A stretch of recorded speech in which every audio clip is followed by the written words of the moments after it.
안녕하세요. 전세 계약은 끝났는데 집주인이 보증금을 돌려주지 않아서 이사를 가야 하나 말아야 하나 고민하고 계신가요? 이사 날짜는 코앞인데 전세금은 통장에 들어오지 않고 그렇다고 이사를 미룰 수도 없는 상황. 정말 답답하실 겁니다. 오늘은 전세금을 돌려받기 전에 이사를 가도 되는지, 그리고 어떻게 하면 권리를 지키면서 안전하게 이사할 수 있는지 쉽게 정리해 드리겠습니다. 먼저 결론부터 말씀드릴게요. 전세금을 돌려받기 전에 이사를 가도 됩니다. 다만 순서를 반드시 지켜야 합니다. 순서만 지키면 보증금에 대한 권리를 그대로 지킬 수 있습니다. 그런데 많은 분들이 실수하시는 부분이 있습니다. 보증금을 못 받은 상태에서 그냥 짐부터 빼고 전입신고, 그러니까 주민등록을 다른 곳으로 옮겨버리는 경우입니다. 이렇게 하면 큰일 납니다. 임차인이 가지고 있던 대항력과 우선 변제권이 사라지기 때문입니다. 주택임대차보호법은 그 집에 실제로 살면서 주소를 두고 있어야 보증금을 우선해서 돌려받을 권리를 인정합니다. 그래서 보증금을 못 받은 차에 이사를 가고 주소를 옮기면 이 권리가 무너집니다. 만약 그 사이에 집이 경매로 넘어가기라도 하면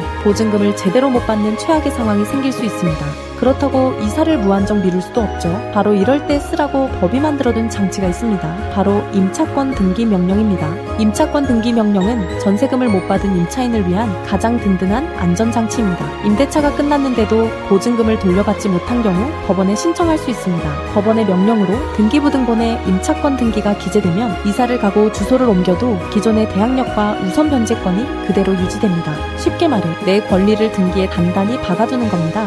여기서 정말 중요한 주의사항이 있습니다. 임차권 등기 명령은 신청만으로 끝나는 게 아닙니다. 실제로 등기부의 기재가 끝나야 효력이 생깁니다. 그러니까 신청서를 냈다고 안심하고 바로 이사를 가시면 안 됩니다. 올바른 순서는 이렇습니다. 첫째, 계약을 끝내겠다는 의사와 보증금을 돌려달라는 요구를 내용 증명으로 분명하게 남깁니다. 둘째, 임차권 등기 명령을 신청합니다. 셋째, 등기부등본에 임차권 등기가 실제로 올라간 것을 직접 확인합니다. 그리고 넷째, 그 확인을 마친 다음에 이사를 가시면 됩니다. 이 순서만 지키면 이사 걱정은 끝입니다.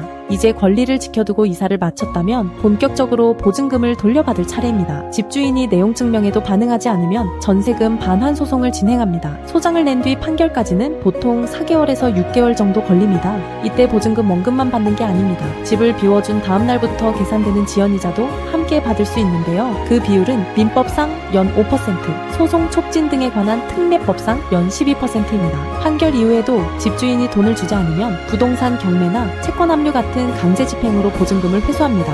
그런데 여기서 많은 분들이 가장 망설이는 이유가 있습니다. 바로 비용입니다. 전세금을 떼인 것도 억울한데 변호사 비용까지 부담하려니 선뜻 시작하기가 어렵습니다. 그래서 법도 전세금 반환소송센터에는 영원제가 있습니다. 의뢰인, 그러니까 임차인은 변호사 비용을 영원 한 푼도 내지 않습니다. 소송에서 이기면 패소한 집주인이 소송 비용을 부담하기 때문입니다. 임차인은 법원에 내는 실비용만 먼저 내면 되는데 이 실비용도 이기면 집주인에게서 돌려받을 수 있습니다. 게다가 내용 증명, 임차권 등기 명령, 전세금 반환 소송은 물론이고 부동산 경매, 채권 압류 및 추심 같은 강제 집행까지 전 과정의 변호사 비용이 영원입니다. 처음부터 끝까지 비용 걱정 없이 보증금을 돌려받으실 수 있습니다. 다만 집주인의 재산 상태가 좋지 않은 일부 사건에서는 1심 판결 이후 후불로 150만 원의 비용이 생길 수 있는데 이런 사정이 없으면 이 비용은 받지 않습니다. 후불 150만 원이 생기더라도 추후 집주인에게 청구해 돌려받을 수 있고요. 자세한 내용은 상담에서 안내해 드립니다. 법도 전세금 반환소송센터는 지금까지 450건이 넘는 사건을 처리하면서 95%가 넘는 승소율을 쌓아왔습니다. 부동산 전문 변호사가 이끄는 센터로서 전국 어디서 벌어진 사건이든 전화 한 통으로 도와드립니다. 전세금을 못 받는 것도 억울한데 이사조차 마음대로 못 가는 막막함까지 혼자 떠안지 마세요. 관행은 이제 그만. 임대차 계약서대로 법대로입니다. 정당한 보증금은 반드시 돌려받을 수 있습니다. 감사합니다.